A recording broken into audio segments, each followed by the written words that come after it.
इस कार्यक्रम के प्रायोजक कृषि एवं किसान कल्याण मंत्रालय एवं कृषि सहकारिता एवं किसान कल्याण विभाग।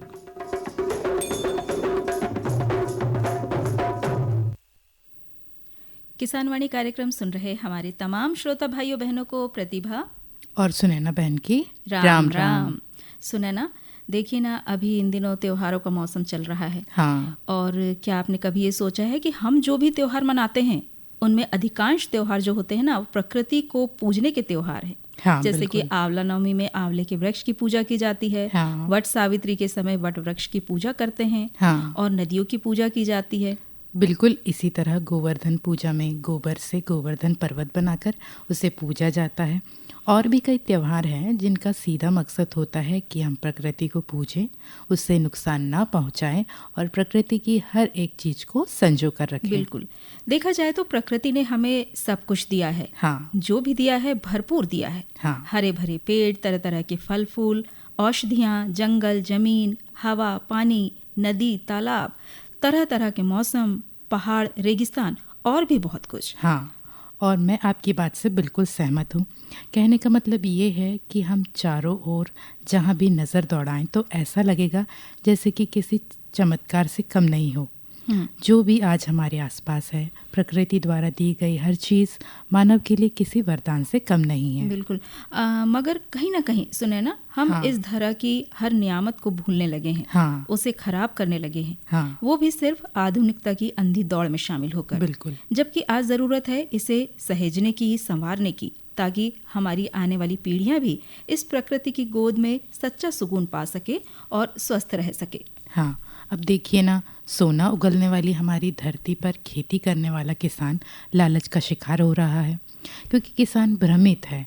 परिस्थितियाँ उसे लालच की ओर धकेलती जा रही है और उसे नहीं मालूम कि उसके लिए क्या सही है और क्या गलत। बिल्कुल सुने ना, ज़्यादा लालच के चलते ज़्यादा उत्पादन पाने की चाहत में किसान अपने खेतों में रसायनों का ज़्यादा इस्तेमाल करके न सिर्फ प्रकृति को, पर्यावरण को नुकसान पहुंचा रहा है। हाँ। बल्कि रासायनिक उर्वरकों का, कीटनाशकों का उपयोग करके वो मानव स्वास्थ्य को भी बेहद हानि पहुंचा रहा है और खेती में ज़्यादा लागत भी लगा रहा है। हाँ प्रतिभा बहन, इन्हीं सब बातों को किसानों को चाहिए कि वह प्राकृतिक खेती करे, क्योंकि प्राकृतिक खेती में लागत भी कम लगती है और ये प्रकृति, पर्यावरण और हमारे स्वास्थ्य के लिए भी हानिकारक नहीं होती। बिल्कुल। किसान भाइयों, आज की बात में कम लागत में प्राकृतिक खेती विषय पर हम विस्तार से बातचीत करेंगे। और आज मेहमान क्रम भी होगा। तो मेहमान क्रम में ग्राम कोठिया, तहसील हर्रे, जिला छिंदवाड़ा के प्रगतिशील किसान मनमोहन शाह उइके जी से इस समय के कृषि कार्यों पर शिव भैया की बातचीत आपको सुनवाएंगे और कुछ महत्वपूर्ण संदेश भी होंगे। और बहन, आज गुरुवार है तो होगा लोक रंजनी क्रम भी, जिसमें आपको सुनवाएंगे आपके पत्रों पर आधारित मधुर लोकगीत और भजन। तो चलिए, लोक रंजनी क्रम के अंतर्गत हम सबसे पहले सुन लेते हैं ये लोकगीत।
अभी आपने ये गीत सुना आज़ाद रावत की आवाज़ में, और आपको बता दें इस गीत के लिए फरमाइश भेजी थी हमारे इन श्रोताओं ने। पिपरिया न्यूटन वार्ड नंबर 1 के हमारे श्रोता हैं Hariram Sahu, Yamini Sahu, Roshni Gagan Sahu, Vandana Chandra Prakash Sahu, master Prince, master Yuvi Sahu, Salim Ansari, Newton police चौकी के पास के हमारे श्रोता हैं भवानी साहू, पप्पू साहू। और हमारे पास एक पत्र और आया है, ये है ग्राम चौकड़ा से कमलेश पटेल, अशोक पटेल, नीलेश, चंदू तथा खुशहाली पटेल, जापू तिरकाम, सरजू परतेती, दशरथ रघुवंशी, आसू कोलारे तथा मुकेश एवं अजय टेकरे। इन सभी श्रोताओं की मिलीजुली फरमाइश पे हमने आपको ये लोकगीत सुनवाया, और अब सुनते हैं ये संदेश।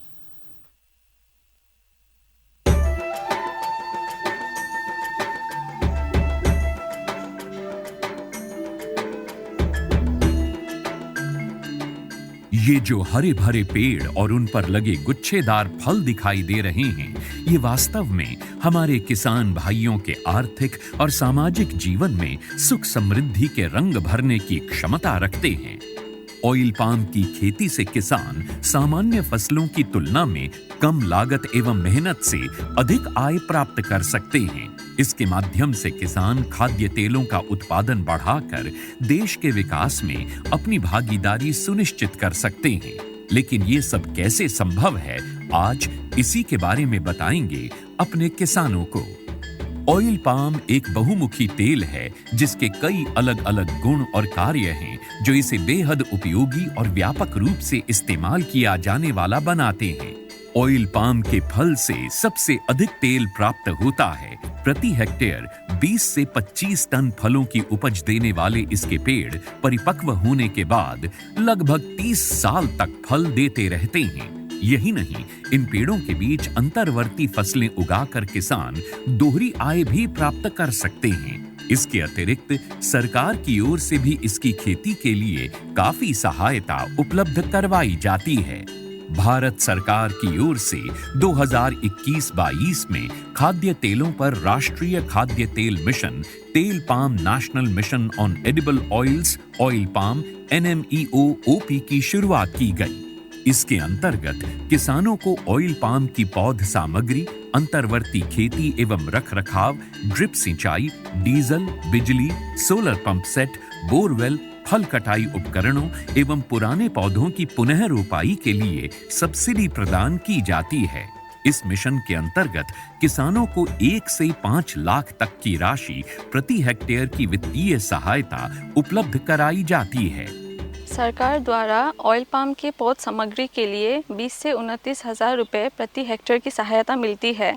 इसके अलावा भी सरकार पहले 4 साल तक 42,000 रुपये प्रति हेक्टेयर की सहायता अंतर्वर्ती फसल एवं रखरखाव के लिए भी मुहैया कराती है। इस मिशन के अंतर्गत ड्रिप सिंचाई के लिए 30,000 रुपये प्रति हेक्टेयर की सहायता अतिरिक्त दिया जाता है। साथ ही किसानों के लिए फसल कटाई मशीन और ट्रैक्टर ट्रॉली की खरीद के लिए भी सहायता का प्रावधान है।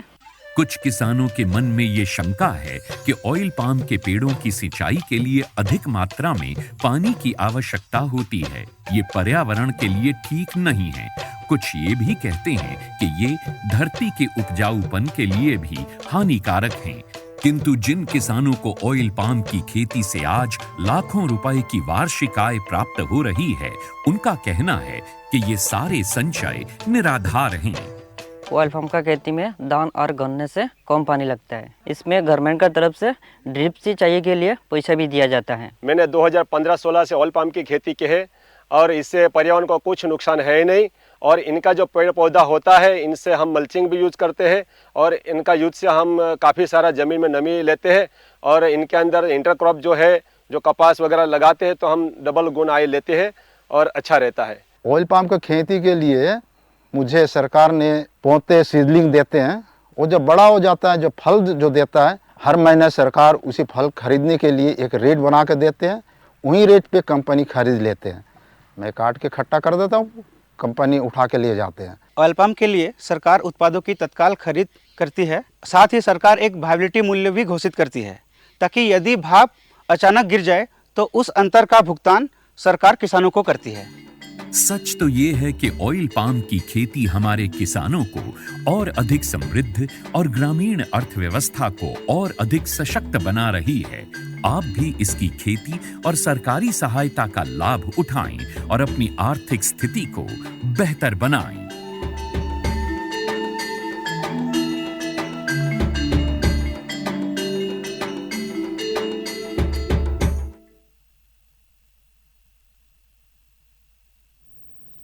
संदेश के बाद चलिए अब हम जुड़ रहे हैं हमारी आज की बात से। आज हम बात करेंगे कम लागत में प्राकृतिक खेती विषय को लेकर। किसान भाइयों बहनों, आज के बदलते समय में जहां जनसंख्या इतनी तेजी से बढ़ रही है, वहीं जनसंख्या की आहार संबंधी ज़रूरतों को पूरा करने के लिए खेतों में, फसलों में रासायनिक उर्वरकों और कीटनाशकों का इस्तेमाल बढ़ता जा रहा है। बिल्कुल प्रतिभा बहन, ज़्यादा मात्रा में रासायनिक उर्वरकों का उपयोग मानव स्वास्थ्य के लिए बेहद घातक और हानिकारक है। इससे शरीर में तरह तरह की बीमारियां और रोग पैदा हो सकते हैं। हाँ भाई, वहीं दूसरी तरफ प्राकृतिक खेती की अगर हम बात करें ना, तो प्राकृतिक खेती किसानों और उपभोक्ताओं के लिए एक सुरक्षित विकल्प बनकर उभरी है। हाँ भैया, प्राकृतिक खेती वो खेती है जिसमें मनुष्यों के द्वारा बनाया किसी भी प्रकार का रसायन या कीटनाशकों को उपयोग में नहीं लाया जाता। हाँ, सिर्फ प्रकृति में आसानी से उपलब्ध जीवाणुओं, मित्र कीट और जैविक कीटनाशक द्वारा फसल को हानिकारक जीवाणुओं से बचाया जाता है और इसमें प्राकृतिक उर्वरक और पेड़ पौधों के पत्ते, खाद, पशुपालन, गोबर खाद और जैविक कीटनाशक वगैरह को उपयोग में लाया जाता है। सही कहा सुने ना। कहने का मतलब ये कि प्राकृतिक खेती कृषि की बहुत पुरानी पद्धति है। हाँ। ये भूमि के प्राकृतिक स्वरूप को बनाए रखती है। ये पद्धति पर्यावरण के अनुकूल है और हाँ। फसलों की लागत कम करने में भी कारगर होती है। बिल्कुल, प्राकृतिक खेती में जीवामृत, घन जीवामृत और बीजामृत का उपयोग पौधों को पोषक तत्व प्रदान करने के लिए किया जाता है। इनका उपयोग फसलों पर घोल के छिड़काव या सिंचाई के पानी के साथ भी किया जाता है। बिल्कुल भैया, प्राकृतिक खेती में कीटनाशकों के रूप में नीमास्त्र, ब्रह्मास्त्र, अग्न्यास्त्र, सोठास्त्र, दाना पड़नी, नीम पेस्ट, गोमूत्र का इस्तेमाल किया जाता है। हाँ। और देखा जाए ना, सुने ना, हाँ। तो आज के समय में प्राकृतिक खेती और जैविक खेती की बहुत ही आवश्यकता है। हाँ भैया, प्राकृतिक खेती के मुख्य घटक हैं जीवामृत, बीजामृत, मल्चिंग और वापसा। चलिए सबसे पहले आपको बताते हैं जीवामृत के बारे में। तो जीवामृत की मदद से जमीन को पोषक तत्व मिलते हैं और ये एक उत्प्रेरक के रूप में काम करता है, जिसकी वजह से मिट्टी में सूक्ष्म जीवों की गतिविधि बढ़ जाती है। हाँ, और इसके अलावा जीवामृत की मदद से पेड़ पौधों को कवक और जीवाणु से उत्पन्न होने वाले रोगों से बचाया जा सकता है। हाँ। 1 एकड़ जमीन के लिए अगर हम बात करें तो 200 लीटर जीवामृत मिश्रण की जरूरत होती है। हाँ। किसान भाइयों को अपनी फसलों में 1 महीने में जीवामृत का 2 बार छिड़काव करना होता है। इसे सिंचाई के पानी में मिलाकर भी उपयोग किया जा सकता है। हाँ, चलिए अब आपको बताते हैं जीवामृत बनाने की विधि। ध्यान से सुनिए। सबसे पहले एक ड्रम में 200 लीटर पानी डालें। उसमें 10 किलो ताज़ा गाय का गोबर, 10 लीटर गाय का मूत्र मिलाएं। घोल में 2 किलो बेसन मिलाएं। अब इसमें 150 ग्राम मिट्टी, जो किसी बड़े पेड़ के नीचे की या खेत के मेड़ की होनी चाहिए। और भैया, इन सब चीज़ों को मिलाने के बाद मिश्रण को 86 घंटों के लिए छाया में एक कपड़े से ढककर रख देना चाहिए। 6 दिन तक सुबह शाम 5 मिनट तक अच्छी तरह इसे मिलाएं। हाँ। अब ये मिश्रण इस्तेमाल के लिए तैयार हो जाएगा। जीवामृत के बाद अब बात करते हैं किसान भाइयों बीजामृत की। इसे किस तरह बनाया जाता है, चलिए आपको बताते हैं। बीजामृत बनाने के लिए 5 किलो देसी गाय के गोबर को एक कपड़े से बांधकर 20 लीटर पानी में 12 घंटे के लिए टांग दें। फिर इस गोबर के बंडल को लगातार 6 बार पानी में निचोड़ें। उसके बाद उस घोल में 1 मुट्ठी मिट्टी पानी में अच्छी तरह से मिला दें और अलग से 1 लीटर पानी में 50 ग्राम चूना मिलाकर रात भर रखें और अगले दिन इन दोनों घोल को आपस में मिला दें। इस प्रकार बीजामृत को बीजोपचार के लिए तैयार करते हैं। अरे वाह, ये तो बहुत ही अच्छा देसी तरीका है। हाँ। और अब आपको बताते हैं मल्चिंग के बारे में।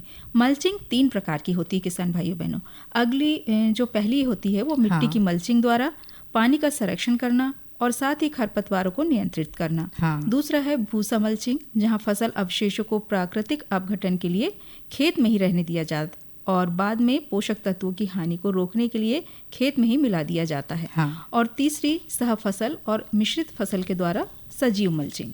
इसके बाद बात करते हैं वापसा की। तो भैया, वापसा वह स्थिति होती है जिसमें मिट्टी में मौजूद हवा और पानी के अणु की मदद से पौधों का विकास हो जाता है।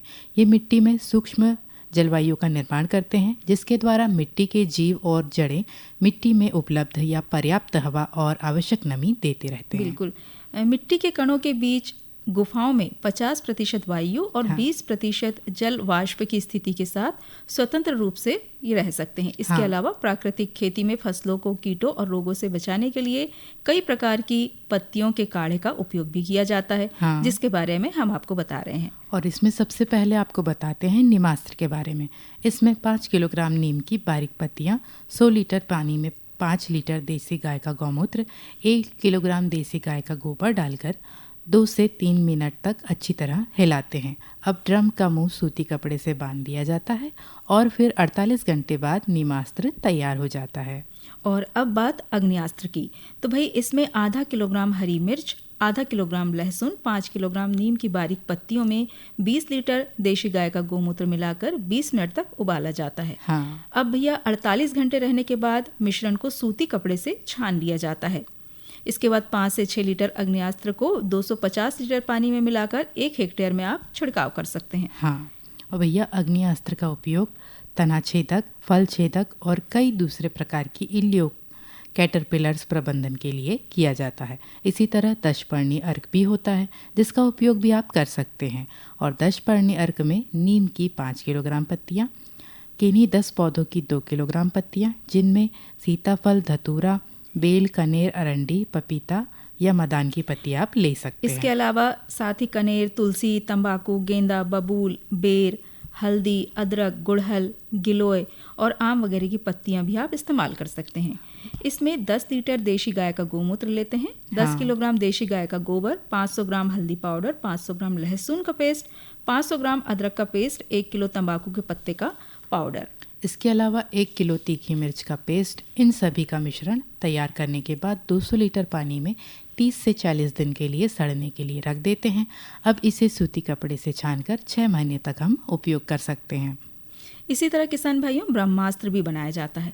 इसके लिए नीम की 3 किलोग्राम पत्तियां, 2 किलोग्राम करंज, सीताफल और धतूरे की बारीक पत्तियां, 10 लीटर देशी गाय के गोमूत्र में मिश्रण को मिलाकर लगभग 20 से 25 मिनट तक उबाल लिया जाता है और मिश्रण को 48 घंटे के लिए ठंडा करके सामग्री को सूती कपड़े से छान लेते हैं। और किसान भाइयों इसका उपयोग फसलों के बड़े आकार के छेदक कैटरपिलर्स के प्रबंधन के लिए किया जाता है। 1 हेक्टेयर में छिड़काव के लिए 5 से 6 लीटर ब्रह्मास्त्र को 250 लीटर पानी में घोलकर उपयोग कर सकते हैं।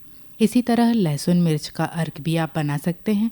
इसमें तीखी मिर्च अर्क 500 ग्राम और लहसुन 500 ग्राम को लेकर इसका मिश्रण हम तैयार करते हैं। बिल्कुल। और इसके लिए आपको बता दें 5 किलोग्राम नीम की बारीक पत्तियां 10 लीटर देशी गाय के गोमूत्र में मिलाएं। इस मिश्रण को गर्म करके 24 घंटे तक ठंडा करके सूती कपड़े से छान लिया जाता है। इसका प्रयोग सभी प्रकार की इल्लियों और कैटरपिलर्स को नियंत्रित करने के लिए किया जाता है। 1 हेक्टेयर में छिड़काव के लिए 5 से 6 लीटर दशपर्णी अर्क को 250 लीटर पानी में घोलकर उपयोग कर सकते हैं। इस तरह किसान भाइयों प्राकृतिक तरीके से खेती करने से किसानों की लागत कम होती है, क्योंकि इसमें प्राकृतिक चीज़ों का ही उपयोग किया जाता है, जिससे उपज और आय दोनों बढ़ जाती है। बिल्कुल। आपको बता दें कि प्राकृतिक खेती में फसल उगाने के दौरान 17 महत्वपूर्ण पोषक तत्व मौजूद रहते हैं, जो हम मानव शरीर को मजबूत बनाते हैं और स्वास्थ्य के लिए भी ये लाभकारी है। इसके अलावा प्राकृतिक खेती से मिट्टी की उर्वरा शक्ति बढ़ती है और फसल की पैदावार भी अच्छी होती है। और भैया प्राकृतिक खेती को बढ़ावा देने के लिए सरकारी योजनाओं का लाभ भी आप ले सकते हैं, जिसमें राष्ट्रीय प्राकृतिक खेती मिशन, परंपरागत कृषि विकास योजना और किसान सम्मान निधि योजना जैसी कई सरकारी योजनाएं भी अप्रत्यक्ष रूप से प्राकृतिक और जैविक खेती का समर्थन करती हैं। बिल्कुल, जिसका लाभ किसान भाई ले सकते हैं। बिल्कुल। तो भैया अभी बात की हमने कम लागत में प्राकृतिक खेती विषय पर।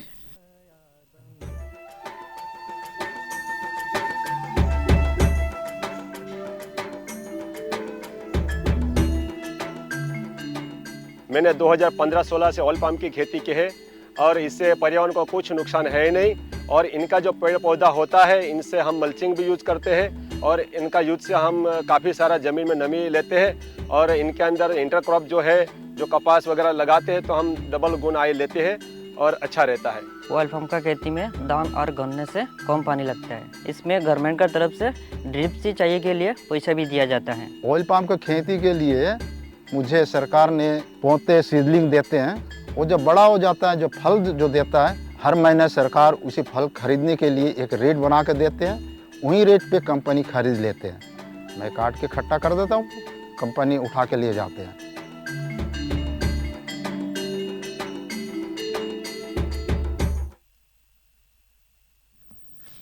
और किसान भाइयों बहनों, अभी आपने ये संदेश सुना और संदेश के बाद अब हम जुड़ रहे हैं हमारे आज के मेहमान क्रम से। और आज के मेहमान क्रम में हम सुनेंगे ग्राम कोठिया, तहसील हर्रई, जिला छिंदवाड़ा के प्रगतिशील किसान मनमोहन शाह ओके जी से वर्तमान समय के कृषि कार्यों पर शिव भैया की बातचीत। किसान भाइयों, हम आज आपकी मुलाकात करवाने जा रहे हैं मनमोहन शाह उइके, ग्राम कोठिया, तहसील हर्रई, जिला छिंदवाड़ा के प्रगतिशील किसान। इनसे आइए हम बातचीत करते हैं। राम राम भैया। राम राम भैया। राम राम। जब बताओ भैया, खेत में क्या चल रहा है अभी?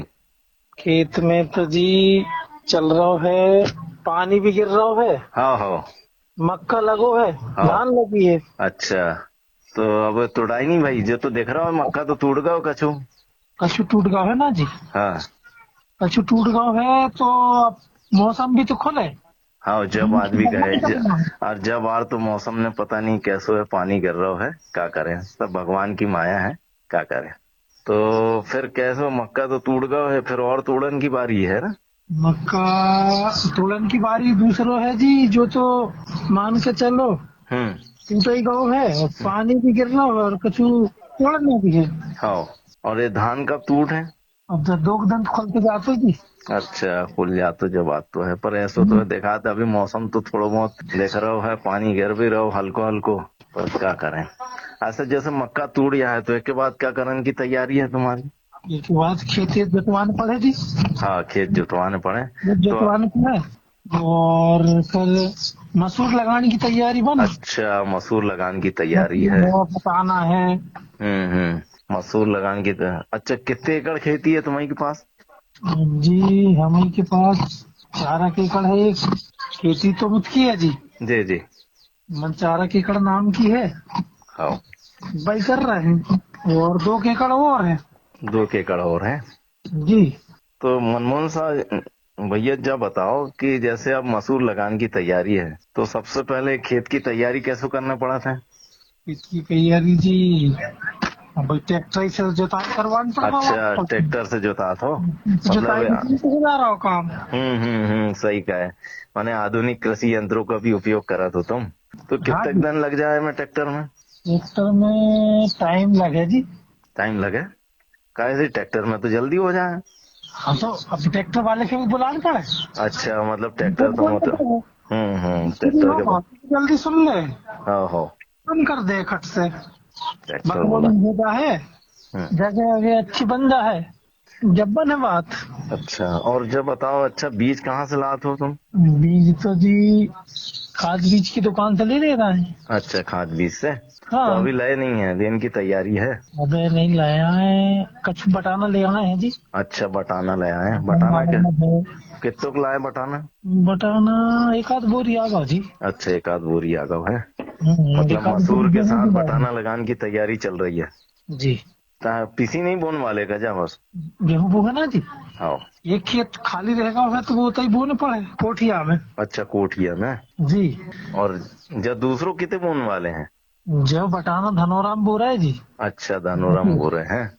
ऐसा है, मतलब 2 जगह खेती कर रहे हैं आप, कोठिया में भी कर रहे हैं, धनोरा में भी कर रहे हैं, क्या बात है। यही के कहते हैं किसान मतलब आगे बढ़ रहा है। नहीं पढ़े थी जब तो बढ़े आगे। हाँ, अच्छा, बात सही का है। भारत सरकार और मुख्यमंत्री जी भी ये भी चाह रहे हैं कि हर किसान आगे बढ़े। अच्छा, जब बताओ हमें खाद कौन कौन सी डालने पड़ा था? अब खाद गोबर खाद भी डाल रहे हैं, केंचुआ खाद भी डाल रहे हैं, यूरिया भी चल रही है। हाँ, अच्छा, बात तो है, यूरिया भी चल रही है, यूरिया भी चल रही है, डीएपी भी चल रही है। आज तो गोबर खाद तो पुरानी खाद हो गई, मैंने को नाव तो चला ही रहा है। अच्छा, तो नहीं थोड़ा बहुत तो डाला तो है ना तुम खेत में? नहीं, गोबर खाद डाल रहे है ना जी। जी डाल रहे। मसूर कितनी लग जाए? कितने एकड़ में बोने वाले मसूर? जगह 2 एकड़ की थी, अब जितने में बन जाए। अच्छा, है ना, बच्चे तो हम बटाना लगाते हैं। बटाना लगा दे, ऐसो है। मिट्टी परीक्षण भी तो करात हुए ना कभी कभी? हाँ, मिट्टी परीक्षण भाई कराए थे। कहाँ पे कराए थे? वो ग्राम सेवक के द्वारा कराए थे शायद। अच्छा, ग्राम सेवक। हाँ, मतलब गांव में देखा जाए तो ग्राम सेवक मतलब एक अच्छा किसानों के लिए सहायक होते हैं, जो किसानों को मतलब आगे बढ़ाने में अग्रसर भी रहते हैं। जब बात का सही कहे भैया आपने, बहुत अच्छी कहे। मतलब उसे जब पता लग जाता है कि अपन के मतलब खाद कितनी डालने है ना भैया? जी जी जी। अच्छा, जब बताओ, जैसे अब जब तो हो गई अपने मसूर की बात चल रही है, अब जो मक्का को भंडारण कैसे करो तुम? काहे कि क्या मक्का तो अब टूट रहा है और कछु टूट गया है, तो एक भंडारण के तो कैसे करे? रख रखाव का जी, ये धूप निकल है, हाँ निकलना चालू हुई गौ है, हाँ तो टूटो बारो पहले गहाने पड़े, गहाने के बाद उसको सुखाने पड़े। हाँ। सूखा है 2-4 दिन सूख है, फिर भरे बोरा बारी में। अच्छा, बोरा बारी में तो कहते ऐसे ही धर ले हो या फिर कछु बेचत हुई हो? बीजने पड़ा था जरूरत के हिसाब से। हाँ, जब बात तो सही का है। किसान का है कि एक हाथ से मट्टी में से सोना निकाला था और फिर ओके अपने अपने उपयोग के अनुसार उपयोग करा था। तो अबे तो रेट भी कम है जी। अच्छा, रेट कम है? ही कम है तो रोक नहीं पड़ी कुछ। तो अभी लगभग कितना रेट चल रहा है? 1800 लगभग चल रहा है। तो है मतलब और रेट बढ़े तब तुम बेचे, सही का है। रेट बढ़े तो किसान फायदा तो है। जब बात तो सही का है। कम रेट में तो वही 8 को इधर को बेच रहा हूँ। सही का है। ये पैसा नहीं है तो आदमी क्या करे, फिर बेचे। जब बात तो सही का है भैया। अच्छा मनमोहन साहब, भैया जाओ और बता दो क्या, जैसे मक्का के अपन ने तोड़ ले और कछु बीज के लाने भी धरत होगा अगले साल के लाने? धरे तो नहीं जी। अच्छा, नहीं धरे। चलो ठीक है। जैसे अपन जमाने में अपन रखत रहे बीज थे ढांगोल बना के, हाँ पहले रख दी थे। अरे थोड़ी वो फिर गर्मी में आखिरी बरसात कगर होकर फिर तोड़ा थे और बो देते। हाँ, जब बात तो सही का है। आजकल फिर भी देहात में रखा ही रहो जी कछु लोग। हाँ, रख रहा हूँ वही के अपन अच्छो बीज बना लेते हैं, फिर वही बड़ो अच्छा उत्पादन होते हैं। और ठीक है, अभी सरकार ने भी संकर बीज लगाए हैं, तो संकर बीज से का उत्पादन ज्यादा बड़ो है, देख रहा हूँ। तो अभी लगभग जैसे पूरा मक्का टूट गया है तो कितना उत्पादन हो जाए तुम्हारा? वही जी 6-7 पैकेट को है। वही 1-8 पैकेट पे लगभग 20 कट्टी के एवरेज निकलना चाहिए। अच्छा, 20 कट्टी को एवरेज जी। अच्छा, जब मनमोहन साहब भैया हमारे किसान भाइयों बहनों को और क्या कहना चाह रहे हैं? चल ताकि है जी सबरी बिल्कुल किसान लोग तो जो मौसम को लगाओ तो ऐसे लगे हैं, खेती बाड़ी में लगे हैं बिल्कुल। हाँ, जो तो देखा ही रहो है, तुम्हारे खेत में तो खड़े तो हैं, देख तो रहो है, लेकिन नहीं और कछु कहना चाह रहे हो? हाँ भैया कहने। हाँ बताओ, कह दो। गांव में कहावत है, खेती चलत है और कार्तिक मास में हर जोतो वो टांग पसार घर में सोतो। अरे क्या बात है मनमोहन भैया, एक अर्थ तो बता दो। अब कार्तिक माह में हल चल रहा है, खेत तैयार करे थे। खेत तैयार तो करते हैं, काली रात में हल जोतन पड़त है। दिन में तो सोते ही रहते हैं, दिन में सोने की नहीं है। अब टेम नहीं मिले तो कम से कम रात में भी जोतने पड़ रहा है। अच्छा, ऐसा है, सही कह भैया। ये ना तभी तो भैया फसल अच्छी हो है। और अभी क्या मड़ाई भी भर रही लगा था ना? अरे कल ही मड़ाई भर गई थी जी। मड़ाई भी काम के मड़ाई देखन भी चले गए, आपका करें। हाँ सही है। जब दिवाली की बात तो मड़ाई खूब भरा था, सैला भी नाचा था, अहिरी नृत्य भी हो रहा है और आदिवासी लोग कुर्ता मुर्ता पहन के डंडा वालों काम चल रहा हो। तो मनमोहन भैया, आपने हमारे आकाशवाणी केंद्र के लिए अमूल्य समय दिया, इसके लिए बहुत बहुत धन्यवाद। राम राम। राम राम। किसान भाइयों बहनों, अभी आप आज के मेहमान क्रम में सुन रहे थे ग्राम कोठिया, तहसील हर्री, जिला छिंदवाड़ा के प्रगतिशील किसान मनमोहन शाह उइके जी से वर्तमान समय के कृषि कार्यों पर शिव भैया की बातचीत। और समय हो गया है आप सभी से विदा लेने का। तो मैं प्रतिभा और मैं सुनैना कहते हैं राम राम, जय जवान जय किसान।